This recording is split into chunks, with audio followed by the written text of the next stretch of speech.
Welcome to Disney StoryTime!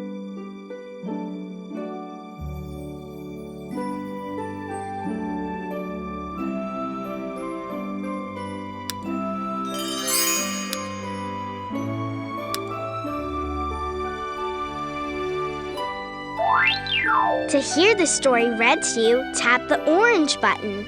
To read by yourself, tap the red button.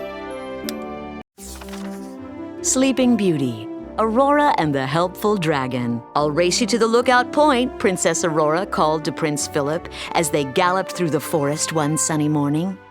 She sped away on her horse Buttercup, with Prince Philip close behind. Suddenly, as they rounded a bend, a small dragon popped out from behind a tree. "Grr, grr, grr," said the little dragon softly. "Oh, how precious," Aurora exclaimed. Philip was worried. "Dragons can be dangerous," he warned. But Aurora only laughed. "I'm sure he's saying that he's not dangerous at all. Shall we take him home? I think I'll call him Crackle." And so back to the castle they rode. The three good fairies were in the castle courtyard hanging banners for a ball. Flora gasped when she saw Crackle. "Dragons can be dangerous," she said. "Oh, I think he's sweet," said Merryweather. "Grr, grr," Crackle babbled back. Just then, Crackle noticed a kitten in a basket of yarn. He listened to it purr. Then he scrunched up his mouth and tried to purr too. Purr, grr, purr, grr. Clouds of smoke streamed from his mouth and nose. Crackle looked sad. Then he spotted the kitten's yarn and reached for it. Whoosh! The yarn burst into flames. "Oh, Crackle," Aurora sighed, as Merryweather put out the fire with her magic wand. "You're not a kitten, you're a dragon." Soon, Philip led the horses into the stable, and a dog followed, barking and wagging his tail. Crackle chased them. He wagged his tail and tried to bark too. Woof, grr! Out came more flames, setting the nearby straw on fire. "You're not a dog," Philip told Crackle kindly as he poured water on the fire.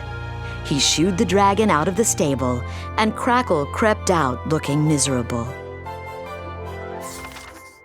Aurora tried to cheer the dragon up by taking him to her room. She began to tell him a story when a bird began singing outside. Crackle's ears perked up. "La la grr," he bellowed, trying to sing too. King Hubert heard the racket and rushed into the room. "Oh my, how did a dragon get in here?" he shouted. Crackle had never heard a loud, angry voice before. He fled to the garden as fast as he could. Aurora rushed after Crackle and found him by a fountain watching a fish. Splash! Before Aurora could stop him, Crackle jumped in.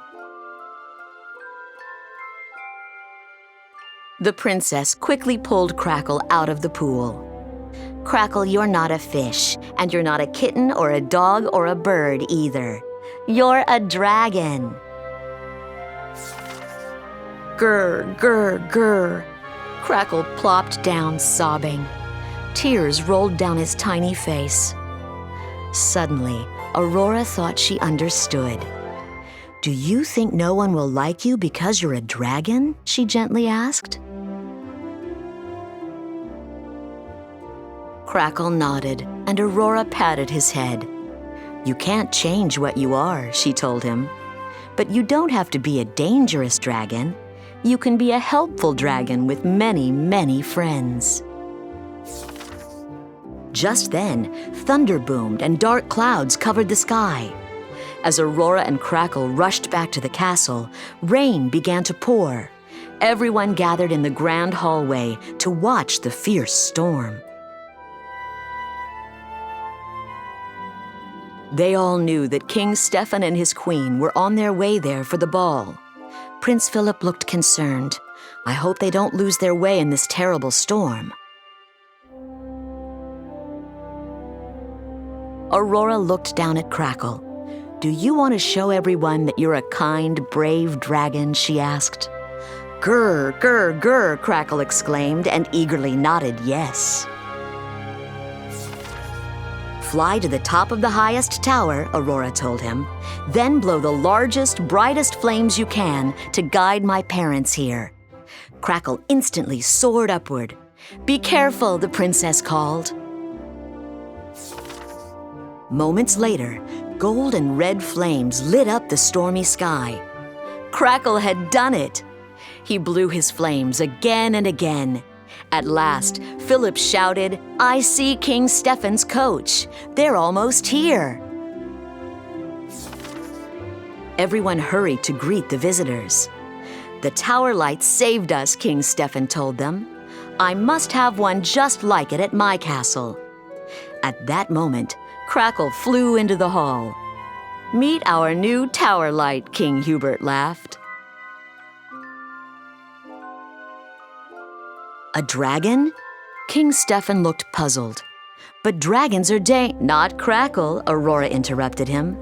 "He's a brave and helpful dragon. And he's my friend." The end.